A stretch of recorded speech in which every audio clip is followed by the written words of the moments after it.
একটা সন্তান আগেই কিন্তু ভুল পথে যায় না, ও কিন্তু আস্তে আস্তে কিন্তু বড় হয়। ছোটোবেলা থেকে কিন্তু একবারেই কিন্তু জন্মগ্রহণ করার পরেই কিন্তু ওই মনে করে জুয়ে খেলতে যায় না। জন্মগ্রহণ করার পরে কিন্তু ওই মুখে কিন্তু সিগারেট লাগায় না, বিড়ি লাগায় না। জন্মগ্রহণ করার পরেই কিন্তু ওই ঘুষ খায় না, ওই সুদি কারবার করে না। জন্মগ্রহণ করার পরেই কিন্তু ওই মানে বিভিন্ন হারামের সাথে জড়িত থাকে না, থাকে কিন্তু কখন হারামে জড়িত হয়।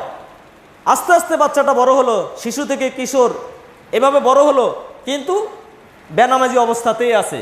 এদিকের বাপ মায়ের কোনো ভ্রুক্ষেপ নাই, বাপ মায়ের কোনো তাগিদ নাই, চলছে। ওই যে দিনে 300 টাকা 500 টাকা কামাই করে এনে দিচ্ছে, বাপে খুব খুশি। মাসে 10,000 7,000 5,000 টাকা দিচ্ছে, পাঠিয়ে দিচ্ছে বিকাশে, খুব খুশি। না, এগুলো হলো না। তার কারণে দেখা যায় বিভিন্ন পরিবারে অশান্তি। কারণ একদিক থেকে বেটারা সন্তানগুলো আল্লাহর হক বোঝে নাই, দ্বিতীয়ত হলো তখন বাপ মায়ের হকও বোঝে না।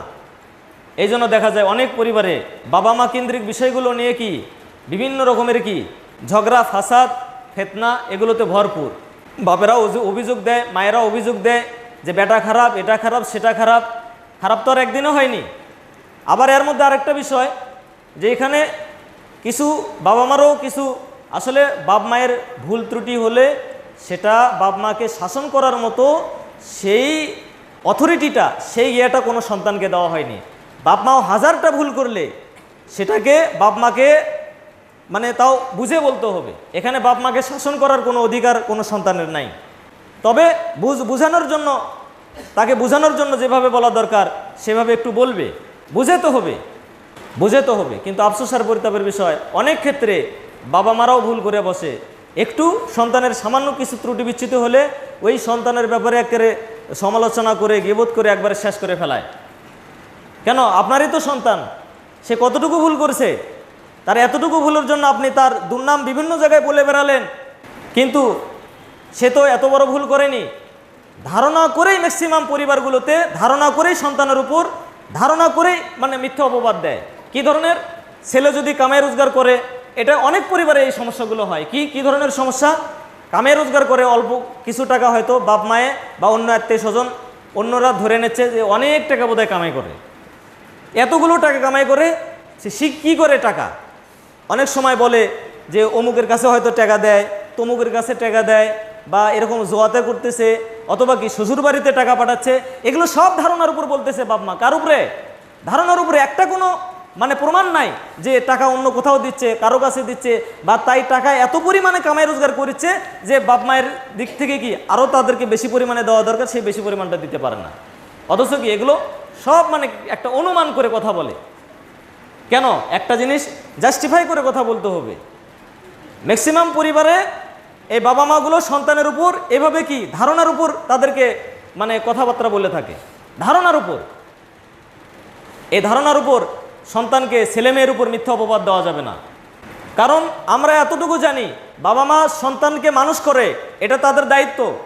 তবে প্রত্যেকটা সন্তান বাবা মার কাছ থেকে একেবারে কষ্ট ক্লেশ ছাড়াই সন্তানগুলো মানুষ হচ্ছে এমনটা নয়।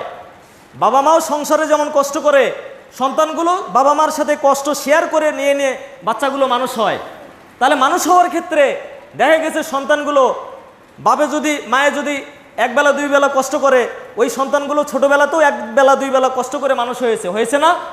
আপনারা যারা মানুষ হয়েছেন, আপনারা ছোটোবেলা থেকে সবাই একবারে বাপ মা একবারে অঢেল 3 বেলা আপনাকে গরম ভাত খাওয়াইয়া মানুষ করেছে? আগে তো আরও বেশি কষ্ট ছিল।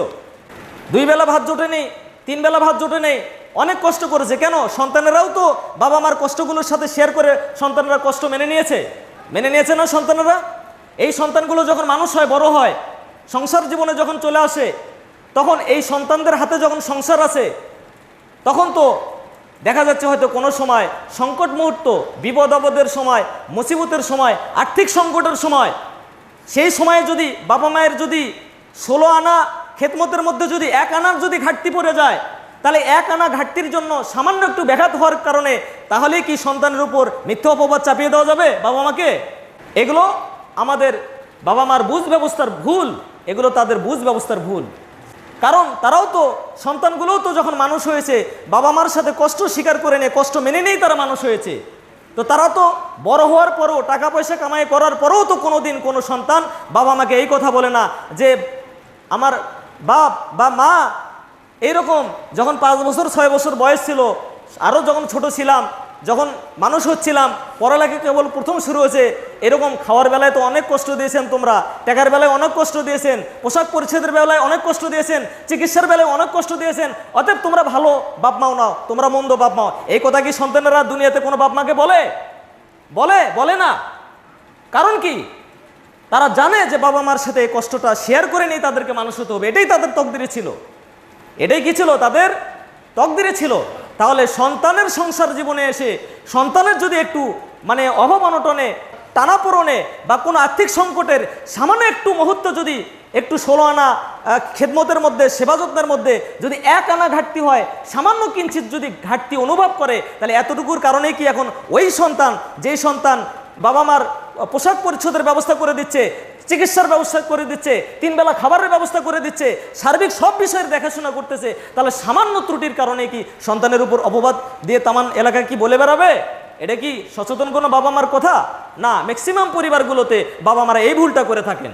আপনারা হয়তো যারা করেন তারা হয়তো মনোকষ্ট পাবেন, মনোকষ্ট নেওয়ার কিছু নাই।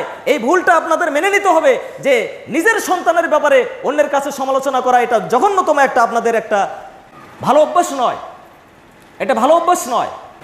কিন্তু এগুলো হচ্ছে পারিবারিক দিক থেকে, দেখবেন যে অনেক পরিবারে এই সমস্যাগুলো হচ্ছে। এই জন্য আমাদের সন্তানদের যেমন বোঝা উচিত বাবা মায়ের খেদমত করা ফরজ, এই দিকটা সর্বাত্মক চেষ্টা করতে হবে। সর্বাত্মকভাবে আমাদের সন্তানদের এখানে কোনো ত্রুটি রাখা যাবে না, সর্বাত্মক চেষ্টা করতে হবে। তারপরেও ব্যতিক্রম কিছু হলে সেটা অবশ্য মানে বোঝাতে হবে, এবং এক্ষেত্রে বাবা মাকেও বিষয়গুলো বুঝে নিতে হবে, তাহলে সহজ হবে। তাহলে সংসার জীবনে কারোর সংসারে কোনো অশান্তি থাকবে না, কোনো অশান্তি থাকবে না। কিন্তু দেখা যাচ্ছে আপনার ছেলে যতটুকু কামাই রোজগার করে, আপনি হয়তো ধারণা করতেছেন যে আমাকে মাসে খালি এই কয় টাকা দেয়, আরগুলো টাকা বেটা কোটে কি করে। একটা পরিবারের সংসারের দায়িত্বে যিনি থাকেন তিনি বোঝেন কত জায়গাতে কীভাবে সেগুলো মেনটেন করা লাগে, কত ধাক্কা চলে আসে। আর আগেকার ব্যয়বহুলের চাইতে, আগেকার খরচের চাইতে তো এখনকার খরচগুলো আরও অনেক ব্যয়বহুল।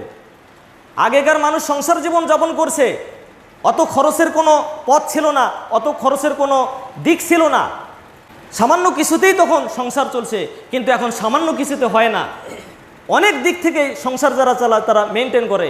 এই জন্য সন্তানদের উপরে আপনারা না বুঝে কোনো সন্তানের উপরে একটা বাজে মন্তব্য করবেন না, জানার চেষ্টা করবেন, আগে বোঝার চেষ্টা করবেন, তাহলে পারিবারিক শান্তিগুলো ঠিক থাকবে, সন্তান এবং বাবা মার মাঝখানের সম্পর্কগুলো তখন ভালো থাকবে। তা না হলে শুধু ভুল করেই যাবে, বাবা মা শুধু ভুল করেই যাবে। কিন্তু হাজারো হলো আপনার সন্তানও একটা মানুষ, কষ্ট তারও লাগে। তার ব্যাপারে যখন মিথ্যা প্রোপাগান্ডা যখন তার নিজের লোক যখন বলে, তখন অবশ্যই সেখানে তাকে কষ্ট লাগে। এই জন্য আমরা প্রত্যেকটা পরিবারে যারা বাবা মা রয়েছি এই বিষয়গুলো আমরা একটু সচেতন হব ইনশাআল্লাহ। আল্লাহ তাআলা আমাদের সকলকে আল্লাহ তাআলা এই বিষয়গুলো বোঝার উপর এবং আমল করার তৌফিক দান করুক। আল্লাহুম্মা আমিন।